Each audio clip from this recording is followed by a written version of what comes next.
2000 ಅಂತ 2000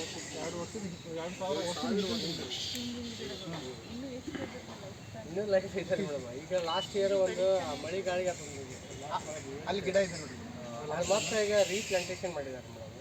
ಮತ್ತೆ ಇದ್ರದ್ದು ಮೇನ್ ಅಂತಂದ್ರೆ ಜಾಸ್ತಿ ತೊಗೊಳಕ್ಕೆ ಬರಂಗಿಲ್ಲ, ಮಾತಾಡಿತ್ತು ಹೋಗಿಲ್ಲ.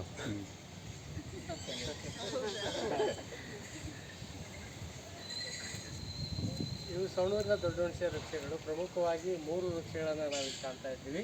ಇವುಗಳಿಗೆ ಗೋರಖ್ನಾಥ್ ವೃಕ್ಷಗಳು ಅಂತ ಕೊಡ್ತೀವಿ. ನಮ್ಮ ಐತಿಹಾಸಿಕ ಪುರಾಣದಲ್ಲಿ ಇವುಗಳನ್ನು ಗೋರಖ್ನಾಥ್ರಲ್ಲಿ ತಂದು ನೆಟ್ಟರು ಅಂತಕ್ಕಂಥ ಪ್ರತೀತಿ ಇದೆ. ಸುಮಾರು 2000 ವರ್ಷಗಳ ಇತಿಹಾಸವನ್ನು ಹೊಂದಿರತಕ್ಕಂಥ ವೃಕ್ಷಗಳು. ಇದರ ಮುಖ್ಯ ಏನಪ್ಪ ಅಂತಂದ್ರೆ ಇದು ಔಷಧೀಯ ಗುಣವನ್ನು ಹೊಂದಿರತಕ್ಕಂಥ ವೃಕ್ಷಗಳು. ಹಾಗಾಗಿ ಸಾಕಷ್ಟು ನಮ್ಮ ಇಲ್ಲಿ ಜನರು ಇವುಗಳನ್ನು ಔಷಧವಾಗಿ ಉಪಯೋಗ ಮಾಡ್ತಾರೆ. ಉದಾಹರಣೆಗೆ ಹೊಟ್ಟೆ ನೋವು, ಬೇರೆ ಬೇರೆ ರೀತಿ ಕಾಯಿಲೆಗಳಿಗೆ